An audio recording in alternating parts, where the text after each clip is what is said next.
السلام علیکم دوستوں، آج ہم بات کریں گے رمضان کے بابرکت مہینے کی۔ رمضان المبارک اسلام کا سب سے برکت والا اور عظیم مہینہ ہے۔ یہ وہ مہینہ ہے جس میں اللہ تعالیٰ نے انسانیت کو ہدایت دینے کے لیے قرآن مجید نازل فرمایا۔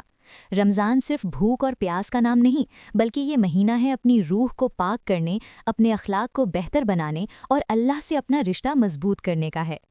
اللہ تعالیٰ قرآن مجید میں فرماتا ہے، یا ایھا الذین آمنوا کتب علیکم الصیام کما کتب علی الذین من قبلکم لعلکم تتقون۔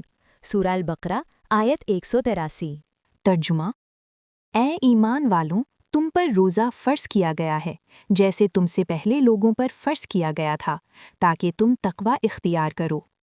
اس آیت سے یہ بات بالکل واضح ہو جاتی ہے کہ روزہ صرف بھوک کا نام نہیں بلکہ تقوی حاصل کرنے کا ذریعہ ہے، یعنی اللہ کا خوف اور اس کی اطاعت کرنا لازمی ہے۔ رمضان وہ مہینہ ہے جس میں قرآن نازل ہوا۔ اللہ فرماتا ہے، شہر رمضان الذی انزل فیہ القرآن۔ ترجمہ: رمضان وہ مہینہ ہے جس میں قرآن نازل کیا گیا، جو لوگوں کے لیے ہدایت ہے۔ اس لیے رمضان کا قرآن سے گہرا تعلق ہے۔ نبی کریم صلی اللہ علیہ وسلم رمضان میں جبریل علیہ السلام کے ساتھ قرآن کا دور فرمایا کرتے تھے۔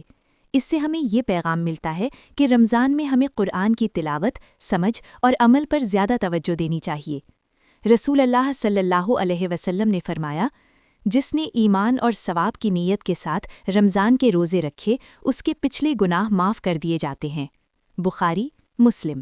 یہ اللہ کی رحمت کا کتنا بڑا اعلان ہے کہ صرف سچے دل سے روزے رکھنے پر گناہ معاف ہو جاتے ہیں، لیکن حدیث یہ بھی بتاتی ہے کہ اگر روزہ صرف بھوک اور پیاس تک ہو تو اس کا اصل مقصد پورا نہیں ہوتا۔ نبی کریم صلی اللہ علیہ وسلم نے فرمایا کہ اکثر روزے رکھنے والے ایسے ہوتے ہیں جنہیں بھوک اور پیاس کے سوا کچھ حاصل نہیں ہوتا۔ اس لیے رمضان ہمیں جھوٹ، غیبت، بدزبانی اور غصے سے بچنا سکھاتا ہے۔ یہ مہینہ صبر، شکر اور اخلاص کا مہینہ ہے۔ رمضان رحمت کا مہینہ ہے۔ نبی صلی اللہ علیہ وسلم نے فرمایا، جب رمضان آتا ہے تو جنت کے دروازے کھول دیے جاتے ہیں اور جہنم کے دروازے بند کر دیے جاتے ہیں۔ صحیح بخاری۔ اس مہینے میں ہر نیکی کا اجر کئی گنا بڑھا دیا جاتا ہے۔ صدقہ، زکوٰۃ اور مدد کا جذبہ زندہ ہوتا ہے۔ بھوک اور پیاس کا احساس ہمیں غریبوں کا درد سمجھاتا ہے۔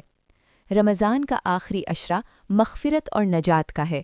اس میں لیلۃ القدر آتی ہے، جو 1000 مہینوں سے بہتر رات ہے۔ اللہ فرماتا ہے، لیلۃ القدر خیر من الف شہر۔ سورہ القدر۔ لیلۃ القدر 1000 مہینوں سے بہتر ہے۔